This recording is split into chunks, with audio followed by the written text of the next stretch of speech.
Yes, Tyler Perry, you was cooking with this one right here and making it rain. What's up, y'all? Welcome to the Lawrence Report. We must talk about Tyler Perry's new 8 episodic series. I'm talking about Beauty in Black. And y'all, I had a good time with this one right here. In fact, I stayed up all night this weekend watching this new series. Now, Tyler, you moving different out here on this one right here.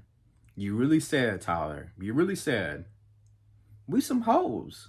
That's all we gonna be. You smell like Jim Crow, Tyler. How did you come up with this stuff right here, man? Those two right there. There was many other great one-liners, but those two right there stuck out to me. Tyler, you are on another level. And I believe Tyler pulled a lot of inspiration from some other black shows we all love. I'm talking about P Valley, Greenleaf, BMF, and also Our Kind of People, another show that I think he pulled some inspiration from when it came to making, of course, Players Club as well, when it came to him making this right here. And I believe what Tyler's about to do, he's building up his own multiverse, right, of this black system, these black titles that he has, right, where he had Divorce in Black. Now we got Beauty in Black. The next series could be Married in Black. I don't know. I'm just saying. But Tyler, you was in your bag with this one. Now, of course, I hate to say what I'm about to say, but of course, almost every Tyler Perry movie or show always starts off with a black woman that may have been abused or something of that nature. Right there is no different from this one right here. But once you get past that first episode, a lot of people said they couldn't get past the first episode because of everything that happened to Kimmy, right? What I'm going to do, I was trying to figure out how I'm going to talk about this, but I'm just going to give my thoughts on some of the characters, some of the main characters of the story. I'm just going to share, how I feel about those characters. So the main character, as we know, is Kimmy, right? Now, Kimmy is a young woman. I believe that this possibly could be true. This could be true because there is women in towns that are trying to escape it. They're working at a strip club, but trying to escape it, but they don't see no way out. So I do believe that this can be based off of a real life true story. But as I'm saying, we meet Kimmy. Now, Kimmy is a young girl, right? She has dreams and aspirations, right?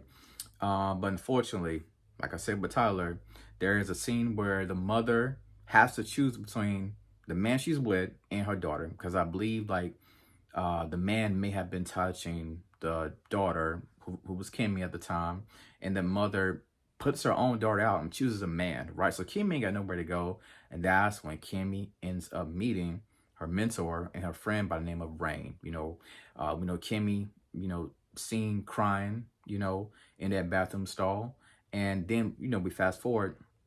Now, when it comes to Kimmy, right, she is inspired by this hair company called Beauty in Black, right? And there's a woman by the name of Mallory. We know Mallory. She's basically running the show, CEO. They make hair care products for women. The only issue is these hair care products have been causing women to get cancer, right? And for for Kimmy and Rain, Kimmy, like I said, she has goals, dreams, wants to work in the beauty industry, right? So she's looking up to Mallory, right? And Rain is like, listen, we always gonna be some hoes, go and stuff like that. But Kimmy wants to get this scholarship, right? So she's inspired by her, like I said. And unfortunately, well, we gotta talk about the friend Rain, right? Rain is Rain. When it comes to Rain, she's a woman, and she's kind of worried about her body. And these two women, they work at a strip club, right? And it's all about enhancements and looking your best at the strip club, right? Rain decides she's been saving up for money to basically get a BBL.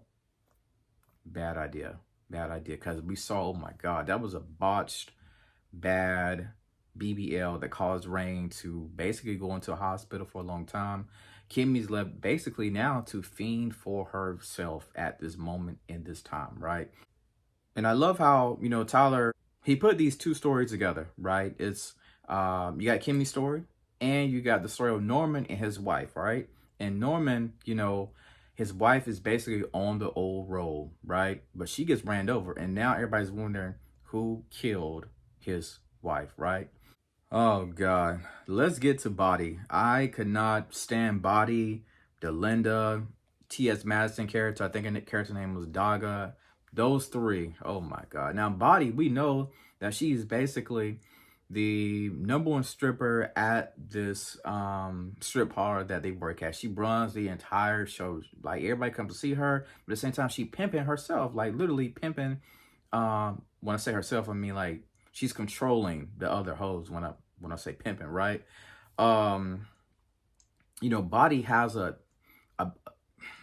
she has a grievance with Kimmy. She believes that Kimmy is trying to take her spot. She believes that Kimmy is lazy. And we know the whole ordeal. We know the beef and she with that right there. And if I'm being honest, I think Tyler wrote Body. It kind of remind me of Ronnie from Players Club, right? It kind of remind me of that, having that one main girl who basically runs the entire show. Now, I hated Body so much. I hated Body so much because whenever they said that Body was trying to recruit another girl and she found out that Kimmy had a sister, right? That's when I knew that she was going to do the unthinkable. And what I mean by that, she knew something strange was going on with Angel and Kimmy. And she figured out, you know what? Kimmy not staying in line. I keep beating her up. That ain't working. What I'm going to do, I'm going to kidnap her sister. And I already knew when they said 16, a new girl, and she said, oh, you going to like this new girl? I knew it was going to be her sister. Because we saw that at the end. I was like, yo, that right there is wild. That right there is wild. So Body got ran over, right? I hope Body's gone. Well, she got hit. I don't want to say ran over. She got hit. But only time will tell if Body is actually done. She was a great villain, but I could not stand her. Now, I want to talk about Mallory for a little bit. When it comes to Mallory, she basically is running the hair care line. She's like the face of it, right? But Mallory, she has a very evil, mean spirit about her. And she really doesn't love herself. She always talks about how image is everything, right? And I could not figure out what was going on with Mallory in that nose job. Maybe it was too much contour, or was it surgery? I couldn't tell. Y'all let me know, but I could not get over that nose job. But anyway, Mallory doesn't love herself, right? And not to mention, she has a bad, cheating husband who I could not stand. This brother, these kids, these boys have so much money going on, floating in and out the house, floating in and out the business daily, right? But they're so childish, right? And when it comes to Mallory and her husband, her husband just on a different level. I'm talking about, my God, Roy.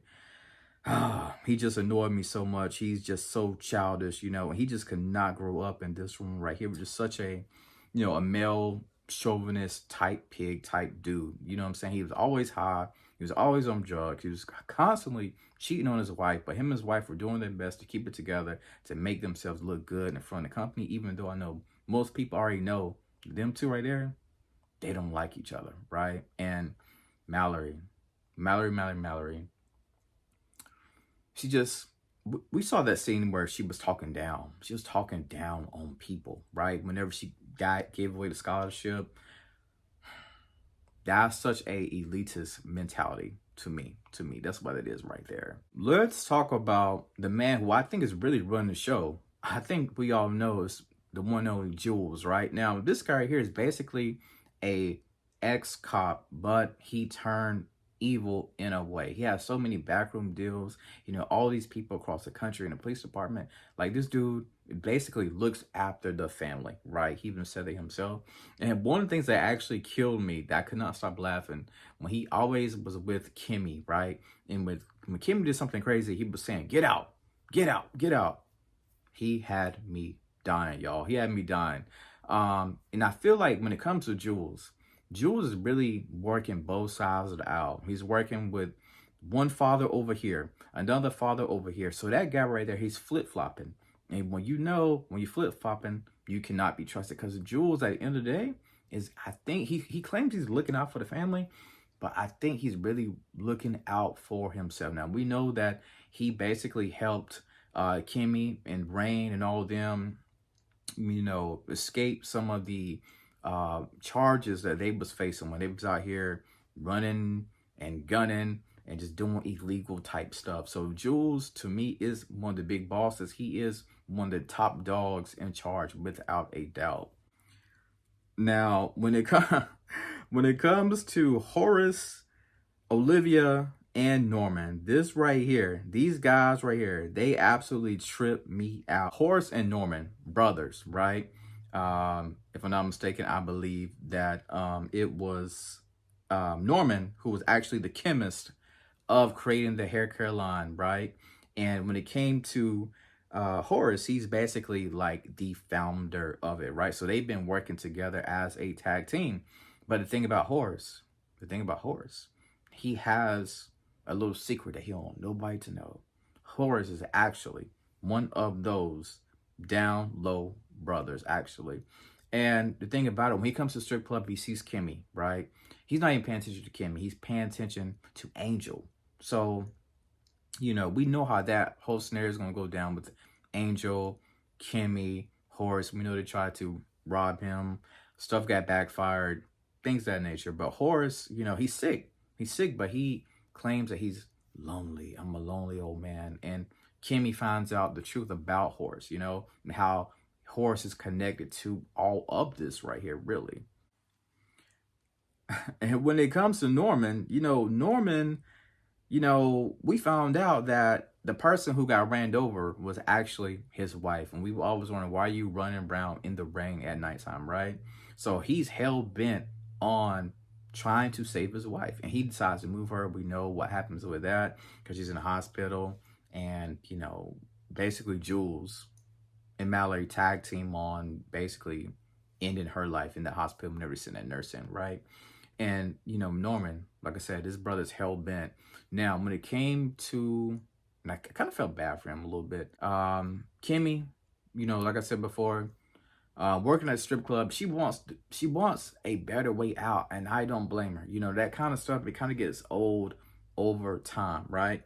But the one thing I hate about Kimmy could not stand up for herself, right? And that little voice, sometimes it annoys me whenever she went down to, I'm sorry. Oh, don't do me like that, Horace. Sometimes that little voice annoyed the mess out of me, right? But other than that, I was rooting for Kimmy. I wanted the best for Kimmy. I wanted her and Angel to escape this town and Rain. I wanted, for them to get Rain. I wanted them to escape all of this, what is going on when it came to, Horace family controlling every aspect of the town. If you think about it, they had the hospitals on lockdown. They knew the police people. Like, they knew the ins and outs of this town right here. They basically run this town, for lack of better terms, right? But when Kimmy, I gotta give Kimmy her props. She finally did stand up to Mallory. I mean, not Mallory, but to Body at the end, right? I'm like, dang, it's about time. It's about time you got some backbone. Because I'm like, how many times you gonna let these women continue to push you over, right? But we know Kimmy is gonna be okay. I'm hoping. She finally took it out on Body, right? But now we gotta make sure that her sister's gonna be good. And also, we have to find out what's going on with Charles and him being in that car crash. Was it him driving the car, or was it somebody else? That was another part of that crazy, wild ending. That is my thoughts on this Tyler Perry new series right here. Absolutely incredible. I thought it was fire. Like I said, I could not stop watching it. I'm ready for spring 2025. Tyler, you was in your bag with this one. You was in your bag. If I'm being honest, you was in your bag. I thoroughly enjoyed this one right here. I can't wait. I cannot wait, y'all. And I will be covering. Y'all already know. Y'all already know. So thank you all for always watching my videos when it comes to Tyler Perry. And as always, thank you for watching and tuning into The Lawrence Report.